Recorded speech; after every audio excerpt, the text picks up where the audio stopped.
Hi friends, welcome to Achuma'S kitchen. இன்னைக்கு வீடியோல நான் கொஞ்சம் ஈஸியான ஒரு சட்னி ரெசிபி தாங்க நம்ம பார்க்க போறோம். இன்னைக்கு நம்ம பண்ண போறது மல்லி சட்னி. அதுக்கு ஒரு கைப்பிடி அளவுக்கு மல்லி,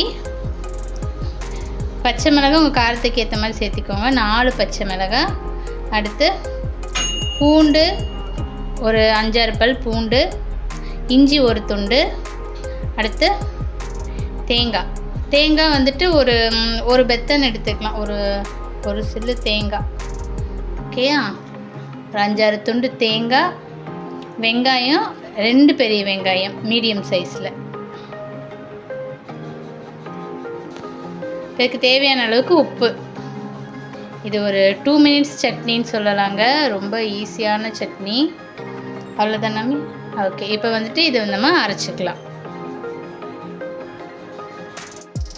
இப்போ அரைச்சதுக்கப்புறமா தாளிப்பு சேர்த்திக்கலாம். கடுகு, கருவேப்பிலை, வரமிளகாய் சேர்த்து தாளித்து கொட்டிட்டா சூப்பரான 2 minutes மல்லி சட்னி ரெடி. ஓகே ஃப்ரெண்ட்ஸ், இது எப்படி இருக்குன்னு சொல்லி ட்ரை பண்ணி பாருங்கள். ட்ரை பண்ணி பார்த்துட்டு உங்கள் கமெண்ட்ஸ் அண்ட் ஃபீட்பேக் சொல்லுங்கள். மறக்காமல் லைக், ஷேர் அண்ட் சப்ஸ்கிரைப் பண்ணுங்கள். தேங்க்யூ.